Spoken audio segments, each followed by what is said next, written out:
Bonjour, peuple de Dieu, nous rendons grâce à Dieu, notre Seigneur, le Roi des gloires, le Père éternel, le Seigneur Jésus-Christ, le Père éternel. Nous bénissons notre Seigneur pour venir encore une fois devant vous, venir encore une fois avec cette petite grâce que Dieu nous a donnée, de venir partager la parole de Dieu, de venir exhorter encore une fois le peuple élu du Seigneur, ceux qui sont appelés à la vie éternelle et ceux qui considèrent cette vie comme une chose très précieuse, plus que l'argent, plus que l'or, plus que toute chose.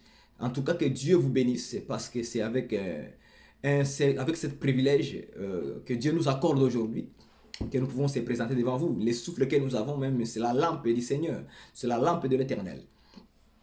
Donc, sans plus tarder, aujourd'hui, notre exhortation va dans le livre de Nombre 19, verset 15. Donc, je toujours conseille les gens de prendre votre cahier de notes pour les enseignements, avec votre Bible à la main, et nous allons scripturer les Écritures. Comme ça, tu n'oublieras pas l'enseignement que nous allons te donner aujourd'hui. Donc, sans tarder, nous allons rentrer dans la parole. Et Nombre chapitre 19, verset 15, dit ceci. Tout vase découvert sur lequel il n'y aura point de couvercle attaché sera impur. Voici la petite phrase que nous voulons partager avec vous. C'est ça que nous appelons ça comme une portion de l'écriture. Okay? Une portion de l'écriture.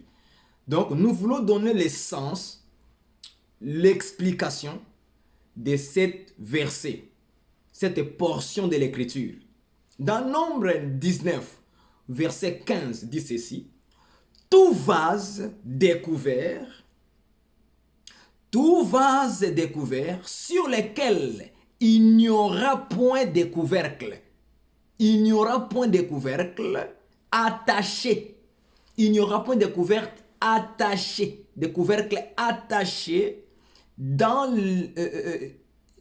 sera impur. Voilà. Donc, ce vase sera impur parce que tout simplement, ce vase n'a pas de couvercle attaché. Vous voyez ça? Attaché sur le vase sera impur. Donc, ce vase est impur tout simplement parce qu'il n'y a pas de couvercle. C'est tout simplement ça, parce qu'il n'y a pas de couvercle attaché dessus. Vous voyez ça? Maintenant, quand nous lisons l'écriture de cette manière, noir c'est blanc, automatiquement beaucoup de frères qui n'ont pas l'explication des choses, ils vont dire que non, Dieu parlait d'un vase physique. Vous voyez ça? Et ils vont aller dans les sens physiques. Or, tout ce que Dieu est en train de dire, ce sont des choses spirituelles. C'est un langage. Mais il faut qu'on amène son explication. Et c'est ici qu'on va tirer notre exhortation aujourd'hui. Donc, il faut d'abord que je donne le sens de l'écriture. Après, nous allons rentrer dans l'exhortation. Maintenant, qu'est-ce qu'on appelle vase dans la Bible? On ne va pas réfléchir, mes amis. On ne va pas réfléchir. Nous allons partir chercher vase, écrit. C'est quoi vase dans les Écritures? Prenons 2 Timothée, chapitre 2, verset 21. Nous allons d'abord donner le sens de l'écriture, de la portion de l'écriture, et après on va rentrer dans l'exhortation. Donc, cherchons d'abord, vase signifie quoi? Donc, 2 Corinthiens, écrit 2 Corinthiens chapitre 2, verset 21. Moi, je suis déjà dedans, je lis. Si donc quelqu'un se conserve pur, et en s'abstenant des choses, il sera un vase d'honneur, sanctifié, utile à son maître, propre à toute bonne œuvre. Vous avez compris ça? Je répète l'écriture correctement. 21. Si donc quelqu'un, donc un homme ou une femme, ok, se conserve pur, j'aime ça, en s'abstenant de ces choses, il sera un vase d'honneur. Ah, donc je comprends que quelqu'un qui se conserve pur, c'est un vase. Donc, un homme dans les Écritures est considéré comme un vase. Maintenant, lorsque nous retournons, Nombre chapitre 19, verset 15 qu'on vient de lire. Tout vase découvert sur lequel il n'y aura point de couvercle attaché sera impur. Dans 2 Timothée chapitre 2, verset 21, Paul vient nous dire que si quelqu'un se conserve pur, en s'abstenant de ces choses, il sera un vase d'honneur. Ah, là je comprends que lorsque Nombre 19, 15 parlait, il parlait en réalité de l'homme. Est-ce que vous voyez ça? Donc quand on nous dit tout vase, dit tout homme, voilà. Tout homme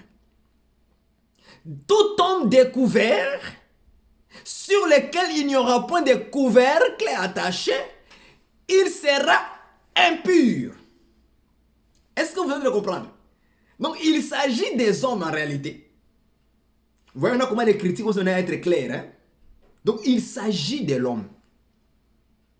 C'est l'homme en réalité qui n'a pas découvert, qui n'a pas de couvercle plutôt, il sera considéré comme un homme impur. Donc cela veut dire quoi? Quand Dieu formait Adam dans le jardin, Adam était un vase. Dieu formait un vase qu'il voulait utiliser. Et Adam, comme l'homme, comme un vase, il était couvert par un couvercle. Est-ce que vous voyez ça? Adam était couvert. Et ce couvercle-là était attaché à Adam. Mais lorsque Adam avait désobéi, lorsque Adam avait péché, Adam était devenu un vase découvert. Vous voyez ça?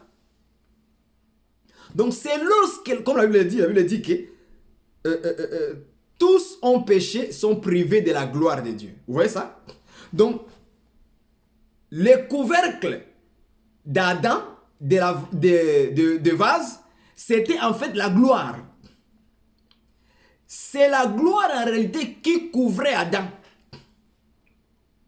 La gloire que tout le monde a perdu, c'était le Saint-Esprit. Est-ce que vous comprenez ça? Donc c'est le Saint-Esprit qui était le couvercle d'Adam, le vase dans le jardin d'Éden.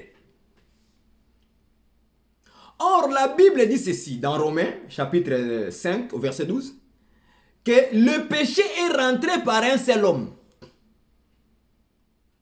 Et c'est ainsi que le péché s'est répandu sur tous les hommes. C'est-à-dire qu'un homme a péché, nous tous nous avons péché. Comme Adam avait péché, donc nous tous quand nous sommes nés dans le péché. Comme le premier vase était découvert, donc tous les vases étaient découverts. Et cela était impur. Donc parler de l'impureté, c'est parler du péché. Selon Lamentation chapitre 1 verset 8. Est-ce que vous comprenez ça? Donc nous tous, on était rendus impurs, pécheurs. Parce que le premier vase que Dieu avait construit était découvert. La gloire a quitté. Le Saint-Esprit a quitté Adam. Parce qu'il a désobéi. Et c'est comme ça que la mort est rentrée. Maintenant, vous voyez maintenant comment est-ce que la mort est rentrée dans le monde? Parce que le vase était sans couvercle. Voilà pourquoi nous parlons que tous les vases sur la terre, c'est-à-dire tous les hommes sur la terre sont morts. Donc les vases sont découverts. Il n'y a pas le couvercle dessus. Parce que si les vases sont découverts, c'est-à-dire il y a le lieu où on peut rentrer facilement. Il y a les trous, la porte du vase qui est ouverte. Là, les démons peuvent rentrer facilement. La porte est ouverte. Voilà maintenant pourquoi aujourd'hui, Nous nous trouvons dans un monde où il y a toutes sortes de péchés. Les gens commettent les péchés quand ils veulent. Les gens vivent dans le mal quand ils veulent, comme ils veulent. Ils font tout ce qui est mal parce que le vase n'est pas couvercle. Sur le vase, il n'y a pas un couvercle qui est attaché, qui ferme les trous là, les trous du vase. Il n'est pas fermé, mais est découvert. Alors ça permet de faire rentrer de l'eau, n'importe quoi va rentrer, parce que le vase n'est pas couvercle. Le vase n'est pas couvert. Est-ce que vous comprenez bien le Seigneur? Nous devons chercher le fait de s'examiner exactement selon l'Écriture. On doit chercher à s'examiner, à se revoir, si réellement les vases sont couverts.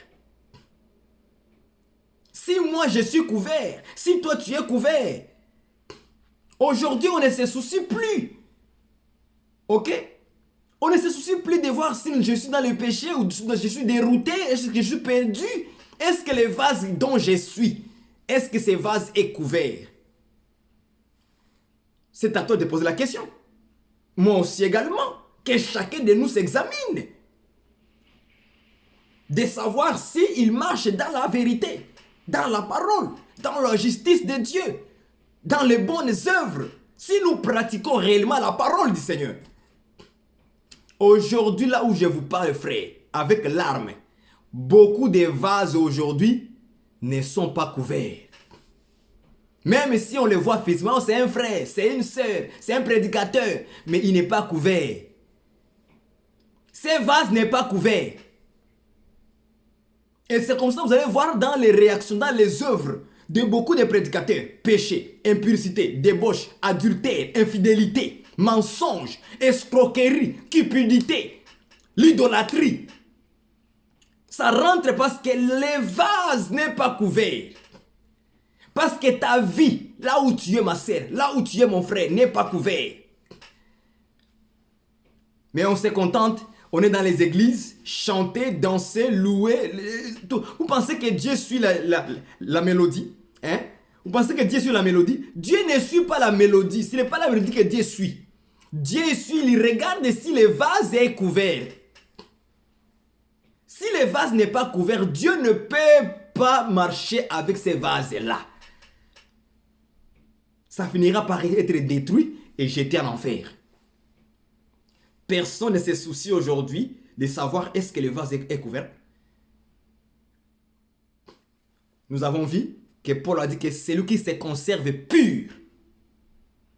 Donc si tu te conserves pur, tu seras une vase d'honneur. En d'autres termes, si tu ne te conserves pas pur, tu seras un vase impur, prêt à être détruit et jeté en enfer. Est-ce que vous comprenez ça? Donc voilà l'essence de l'écriture. Tout vase découvert, sur lequel il n'y aura point de couvercle. Donc, les couvercles, c'est quoi dans les Écritures? C'est-à-dire que pour que le vase soit considéré pur, il faut qu'on trouve sur le vase les couvercles. Voilà. Est-ce que vous voyez ça? Il faut qu'on retrouve les couvercles attachés. Attachés sur le vase. Donc, s'il n'y a pas les couvercles attachés sur le vase, donc ce vase est considéré comme impur. Donc, ce qui rend le vase pur, c'est le couvercle. Cherchons l'écriture.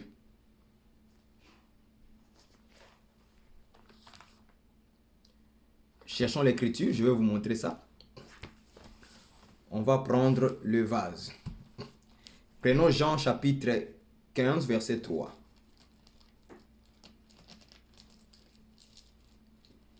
Jean chapitre 15, verset 3. Jean 15, verset 3. Jean 15, écrivez frère. Jean 15, verset 3. Allons-y.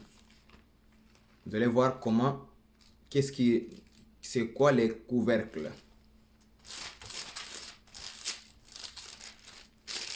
Verset 3. Écoutez ce que l'Écriture dit. Il dit ceci. Déjà vous êtes purs à cause de la parole que je vous ai annoncée. Ah bon? Il dit déjà vous êtes purs à cause de la parole que je vous ai annoncée. Donc c'est la parole qui nous rend purs. Retournons dans Nombre 19, verset 15. Tout vase découvert sur lequel il n'y aura pas de couvercle sera impur. Donc, l'absence de couvercle, le vase est impur. Quand le couvercle est là, attaché sur le vase est pur. Jésus dit, vous êtes purs. C'est quoi les vases selon 2 Timothée 2, verset 21? C'est l'homme. Jésus s'adresse aux disciples. Il dit, vous les disciples, vous êtes purs à cause. Vous voyez ça? Il y a une cause, à cause de la parole. Dans l'autre côté, c'était à cause du couvercle. Donc, le couvercle rend le vase pur. Jésus dit, la parole aussi rend pur. En d'autres termes, le couvercle là, dans Nombre 19, verset 15, c'est la parole. Est-ce que vous comprenez? Donc, quand la parole est en toi, c'est le couvercle. Tu es pur. Mais lorsque tu enlèves la parole, tu deviens impur. Maintenant, vous comprenez ça? Donc, tout homme n'ayant pas la parole, tout homme n'ayant pas l'enseignement, tout homme n'ayant pas la doctrine, il est impur. C'est ça le couvercle qu'Adam avait perdu. C'est ça les couvercles qu'Adam avait perdu. Donc maintenant vous voyez, les hommes qui n'ont pas l'enseignement de Christ, les hommes qui ne croient pas la parole, ce sont des hommes impurs. Ce sont des vases impurs. Il n'y a pas de couvercle. Voilà pourquoi les démons peuvent les détruire, peuvent les amener dans le péché, dans la débauche, dans l'impudicité, dans le vol, dans le mensonge, dans l'impureté, parce que le couvercle est égal à la parole qui n'est pas là. L'enseignement de Christ n'est pas là pour les rendre purs. Maintenant, vous comprenez l'usage du couvercle. Spirituellement parlant, c'est la parole. Donc, c'est la parole maintenant qui vient nous couvrir. C'est la sainte doctrine qui vient couvrir qui vient couvrir en fait le vase. C'est comme ça que les faux enseignements ne peuvent pas rentrer dans le vase. Est-ce que vous voyez ça?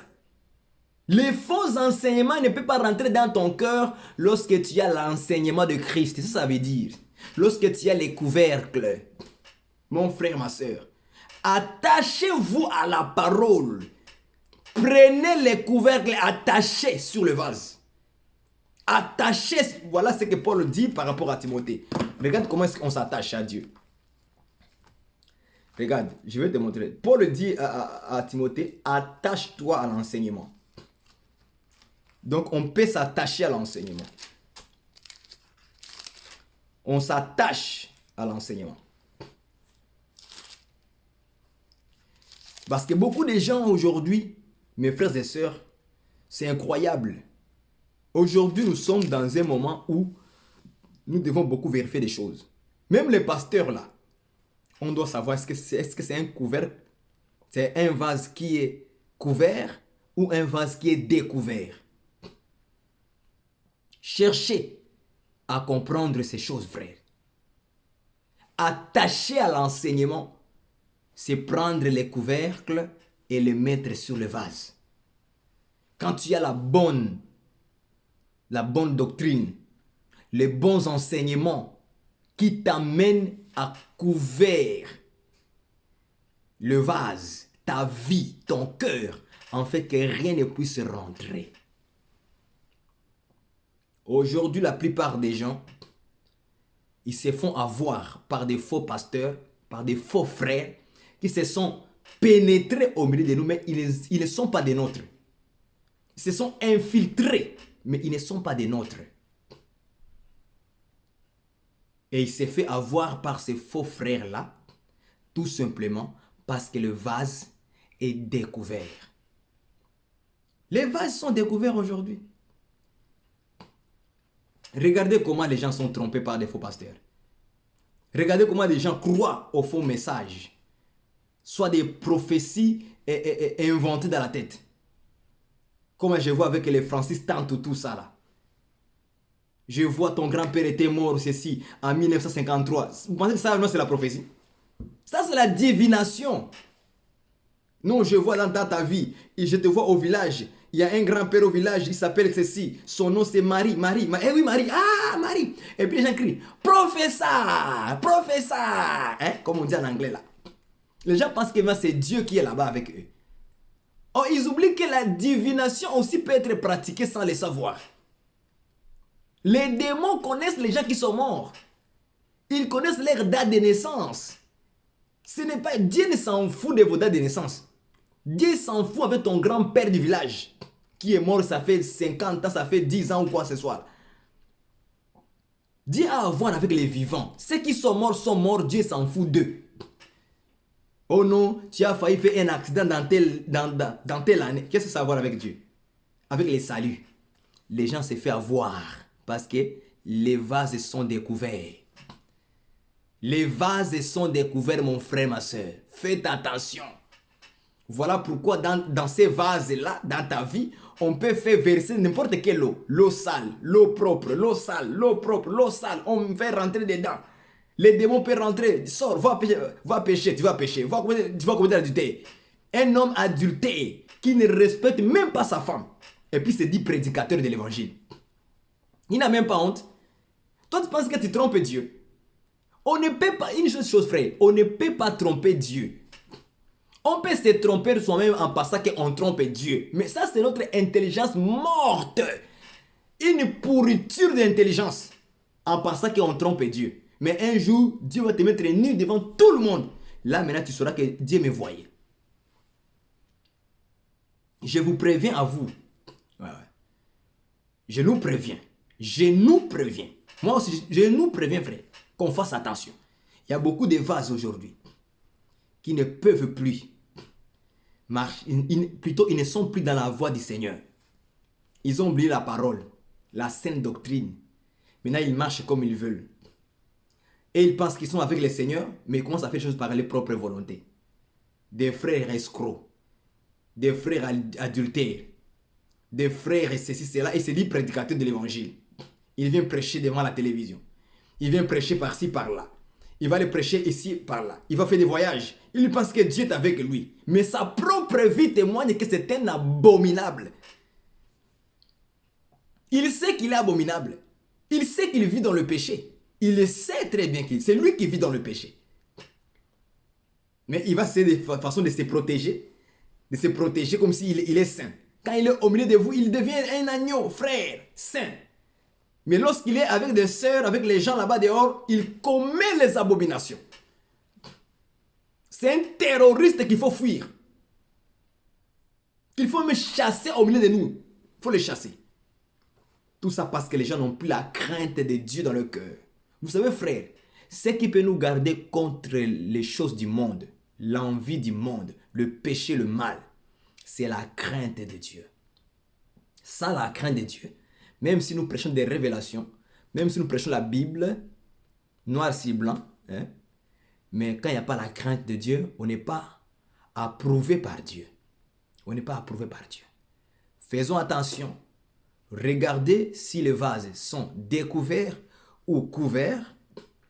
Votre propre vie, votre manière de marcher. Est-ce que je suis dans la saine doctrine? Est-ce que j'ai la parole qui me purifie, qui me protège? Est-ce que je crains Dieu encore? Ou je suis emporté par la chair, par les œuvres de la chair? Je vous dis même au niveau des prédicateurs. Il y a beaucoup de prédicateurs, ce sont des vases couverts. Plutôt des vases découverts. Il y a d'autres serviteurs, ce sont des vases couverts. Ce sont des gens, quand vous les regardez, vous voyez que la parole du Seigneur dans leur vie. Donc c'est un homme qui respecte la doctrine, la sainte doctrine du Seigneur. C'est ce que les apôtres ont prêché.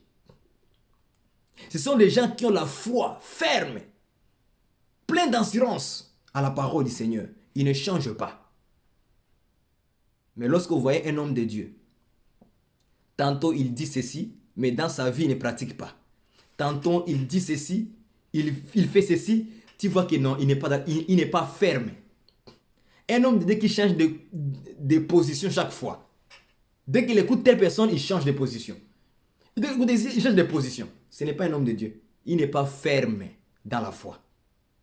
La parole du Seigneur, ça doit nous amener à croire totalement une seule fois ce qui est écrit. Mais lui, il raisonne. Un homme de Dieu qui ne défend pas l'évangile, la sainte doctrine, il ne défend pas ça. Quand il se trouve avec une femme, il te dit que lui, si moi j'étais dans le monde, si j'étais dans le monde, j'aurais pas, je t'aurais marié. Il parle à une femme. Hein. Il parle à une femme. Mais lui, il est marié. Mais il dit que non, si je n'étais pas marié, si je n'étais pas un pasteur, je t'aurais marié comme deuxième femme. Il ne défend pas l'évangile, la sainte doctrine. Hein? Il défend ses désirs. Si moi je n'étais pas. Donc tu ne l'es pas même pas. Tu ne l'es pas. Il faut dire la vérité. Ce sont des choses comme ça qu'on est tenté de mettre en garde beaucoup de frères et sœurs. Cherchez de savoir si le vase est couvercle. Si le vase n'est pas couvercle, c'est-à-dire si le vase n'a pas la parole, si ton cœur ne maintient plus la parole de Dieu, la sainte doctrine, l'enseignement de Christ, sache-le que tu es en péril. Ce vase va s'écraser. Il va se briser. Il va se rompre. Faisons tellement attention. Nous sommes dans les temps où nous voyons maintenant beaucoup de frères commencer à se ralentir. Il va falloir qu'on fasse maintenant des jeûnes et prières. L'église doit multiplier des jeûnes et prières à l'assemblée. Moi, je déteste les églises là où les gens viennent seulement pour écouter la parole de Dieu, chanter, faire la mélodie avec un choral devant. Ils font de la mélodie, ça fait du bien. À la chair, là, ça fait du bien. Mais à l'intérieur, dans le cœur, il n'y a rien qui nous sanctifie. Rien qui s'ajoute. Vivons dans la sanctification, dans la pureté par la parole du Seigneur, qui nous purifie tous les jours pour garder les vases couverts. Sinon, nous serons impurs et rejetés dehors parce qu'on ne sait pas conserver pur, mais on sait conserver dans l'impureté. C'est comme ça que beaucoup de frères et sœurs sont en train de se conduire. Nous demandons à nos frères prédicateurs, marchez dans la pureté, marchez dans la parole, vous serez des vases d'honneur. Mais si vous ne voulez pas être des vases d'honneur, démissionnez votre ministère avant que le ministère puisse vous démissionner. Parce qu'à un moment donné, il va falloir que maintenant les ministères commencent à vous démissionner, de vous quitter. Parce que vous n'êtes pas digne de prêcher la parole à cause de votre impureté. L'impureté, c'est le péché. Un pasteur qui vit dans l'impudicité, dans la débauche, il se marie 2 fois, 3 fois, 4 fois, comme beaucoup de frères aujourd'hui. Moïse Mbiye, j'ai entendu une vidéo où il dit qu'il était presque marié, mais maintenant, aujourd'hui, il n'est plus marié parce qu'il était presque marié pour faire le mariage religieux. Donc, pour lui, dans sa tête, il s'est dit que non, voilà, le mariage, c'est aller à l'église. Or, quand nous lisons dans la Bible ne nous montre pas les mariages religieux. Ça n'existe pas dans la Bible. Le mariage qui est dans la Bible, c'est le mariage coutumier. Les mariages à la maison, c'est le père qui donne sa fille. Alors Moïse Mbiye, on lui a donné la fille de quelqu'un. Le papa a donné sa fille à Moïse Mbiye. Il a donné toute la dot. Il a donné la dot. Il a tout fini. Maintenant, il est resté que le mariage religieux. Et Dieu lui a maintenant est venu lui parler. Non, Moïse Mbiye, tu dois marcher selon ma volonté. Vous voyez, c'est un vase impur. Voilà. C'est un vase impur. Moïse, c'est un vase impur. Moïse Mbiye, c'est un vase impur. Donc, il n'a pas l'enseignement, il n'a pas la parole, il n'a pas les couvercles attachés sur le vase. Il n'a pas ça. Qu'est-ce que vous pensez que Moïse Mbiye va vous enseigner? Il va enseigner quoi à l'église? Par rapport au mariage, il va enseigner quoi? Il va dire aux frères, même si tu as donné la dot, si tu te sens que Dieu t'a parlé, abandonne. Abandonne. Vous voyez ça? Donc Dieu a entendu que tu peux donner la dot, fait tout ça, les cérémonies à la maison. Maintenant, quand tu veux maintenant faire les mariages religieux, Dieu te dit non, il faut. Donc Dieu attendait que tu ailles à l'église. C'est Dieu que Moïse Mbie prêche, ce n'est pas le même Dieu que nous prêchons avec lui. Voilà pourquoi tout ce qui dit Dieu m'a dit, ne croyez pas à ça bêtement comme ça. Non. Vérifiez l'enseignement avec la parole. Dieu m'a dit. Quel Dieu va parler comme ça? Moi, je ne crois pas à ça. Moi, je crois à la parole du Seigneur. Dieu a mis tout dans la Bible. Demandez à Moïse Mbie de nous donner un verset où on dit qu'on peut aller se marier à l'église. Qu'il cherche ça dans la Bible, qu'il nous montre ça. On va se repentir. Je suis le premier à me repentir. Qui me donne les versets où on nous dit de mariage religieux dans la Bible. Le mariage à la maison, c'est ça le vrai mariage. C'est se marier à la maison, à la famille. C'est lorsque l'homme va aller demander la main de la fille chez son père. Si son père est d'accord, Dieu aussi il est d'accord. Pas l'église. Le pasteur ne peut jamais lier le mariage. Jamais de la vie. C'est le papa qui marie sa fille. Selon les Écritures. J'ai les versets, je peux lui donner ça. Si lui, il n'a jamais lu ça, nous on peut l'aider. On va l'aider. C'est ça l'enseignement. Donc Moïse Mbie était marié. Moïse Mbie était marié. D'ailleurs, il est marié. S'il se remarie avec une autre fille, adultère total. Péché, un vase impur. On va le briser et le mettre en enfer. Tout doucement. Et tous ceux qui vont suivre l'enseignement des pasteurs Mbie, entre guillemets, de l'église Bethel à Kinshasa, vous allez tout droit en enfer. Si vous pratiquez son enseignement, vous allez tout droit se trouver en enfer. Ça, c'est un faux enseignement.